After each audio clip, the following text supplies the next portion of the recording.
1956年，建筑师 Frank Lloyd Wright 提出了建造一个高达1英里的摩天大楼的想法。它比世界上其他任何建筑都要高，高出很多，是埃菲尔铁塔的5倍高。但是许多评论家嘲笑这位建筑师，他们声称人们将会花费好几个小时等电梯。更糟的是，这座大厦将会因无法承受自重而倒塌。大多数工程师赞同这一说法，尽管这个提议广为人知，但这项工程从未启动。但如今，世界各地的建筑越建越高，很多公司甚至在计划建造超过1英里高的摩天大楼，比如沙特阿拉伯的吉达大厦是埃菲尔铁塔的3倍高。在不久的将来， Wright 那1英里高的建筑设想也许就成真了。所以70年前到底是什么绊住了人们建造这些巨型建筑的脚步？而我们如今又是如何建成1英里高的建筑的呢？在每项建筑工程中，每一层建筑都需支撑它上层的部分。建筑越高，底层结构所承受的来自上层的压力就越大。这个原理一直以来限制了建筑的形状，导致古代建筑师更青睐地基宽阔的金字塔结构，它可以承受住更轻的上层部分。但是这个方案并不能很好地适应城市布局，一个近 1.5 英里宽的金字塔底座很难在城市中心安身。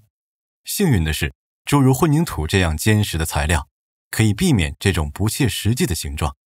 在新型混凝土中混入钢纤维能加大强度，碱水聚合物能避免建筑出现裂痕。世界上最高的塔，迪拜的哈利法塔的混凝土可以承受每平米约8000吨的压力，这相当于1200头非洲象的重量。当然，即便一座建筑可以自我支撑，它还需要地基的支持。没有地基，如此重的建筑就会下陷、坍塌或者倾倒。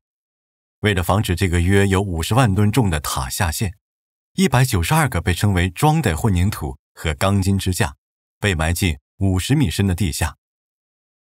地与桩之间的摩擦力可以使这座庞大的建筑屹立不倒。除了克服将整栋楼推倒的重力的威胁，一栋摩天大楼也需要克服从大楼侧面吹来的风力。一般情况下，风能在高层建筑上施加17磅每平方米的力，相当于一堆保龄球的重力。设计的建筑结构要符合空气动力学，例如中国的地标建筑上海中心大厦可以减少1/4的风力，而建筑内或外的承风框架可以同化剩余的风力，例如首尔的乐天大厦。但即使采取了这些措施，在飓风来袭时，你仍然会发现自己在顶楼左1米右1米的摇晃。为了防止风摇动塔顶，许多摩天大楼采用了一种重达数百吨的调谐质量阻尼器。例如台北101大楼，在87层以上悬挂着一个巨大的金属球体。当风吹过大楼时，这个球体开始摇摆，吸收大楼的动能。当它拖着上层楼摇摆时，球和建筑物之间的液压缸会将吸收的动能转化为热能，以此稳定摇摆的结构。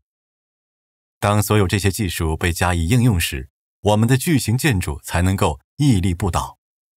但是快速穿过如此庞大的建筑物本身就是一项挑战。在 Wright 的那个年代里，最快的电梯仅以每小时22公里的速度运行。值得庆幸的是，如今的电梯速度快得多，时速可超过70公里。